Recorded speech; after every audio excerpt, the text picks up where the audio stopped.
My name is Melanie Lane, and I am a recovering alcoholic and drug addict, and I've been clean and sober 21 years. January 15th, 2012, I got my 21st chip. And currently I work in a large homeless shelter in San Antonio called Haven for Hope. We have 1,500 beds for homeless people. A large part of them are alcoholic and drug addicted women. So we're able to impact them on a daily basis. My daughter's story, though, is not as well.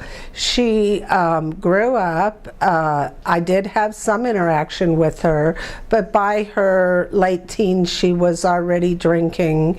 Currently she's 30 years old and is active in her alcoholism herself. My daughter was in Child Protective Service custody in Colorado. She was 8 years old at the time and had been removed from me due to my alcoholism. And by the time that I got custody of her back, she was old enough that she did not really want to come live with me. At that time, we did not know that she was FASD or affected by alcohol because she did not have the facial features, and she was very smart. I know when she was in Child Protective Service custody, no one ever even suggested that this might be an issue with her, even though they removed her from me because of my alcoholism.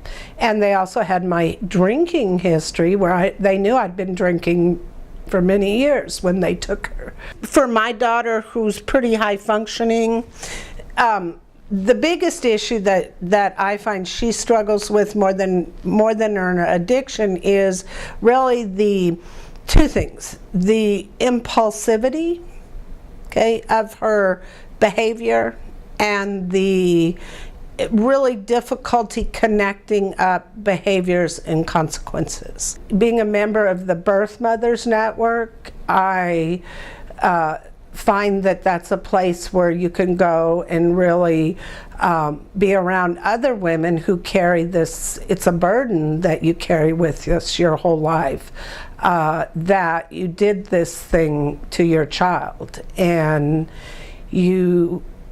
I wonder, like for my daughter, that,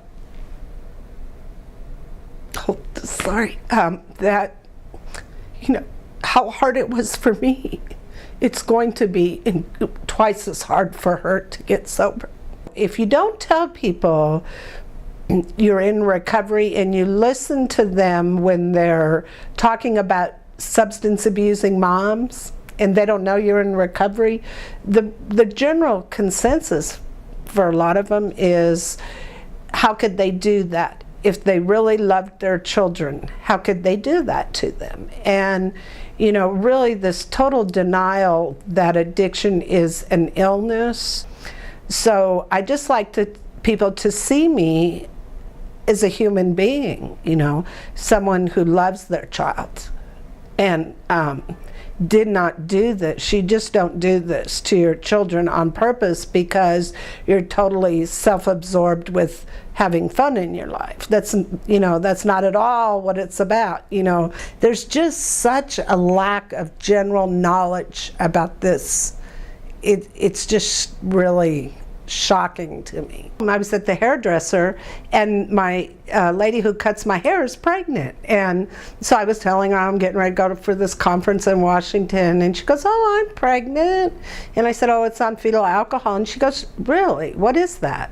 And I said, "Well, you know, not drinking alcohol when you're pregnant." And she said, "Oh, I just saw my OB doctor and he said it's fine for me to have a couple glasses of wine every day." And I just am so angry about that. So I think the starting place is we can't expect the general public to really understand it if our own healthcare professionals can't even agree that drinking alcohol during pregnancy is a no-no. I think that will prevent more alcohol-exposed pregnancies if just the doctors would tell women when they come in, if you need help, there's help. and NOFAS and the Birth Mothers Network. If you've already had kids and you think this might be the issue, go to the website, contact us. We're throughout the country. We have support networks that can help you. If you need treatment, there's lots of treatment out there. Recovery is a process, and you just have to keep at it till you get it. Don't ever give up.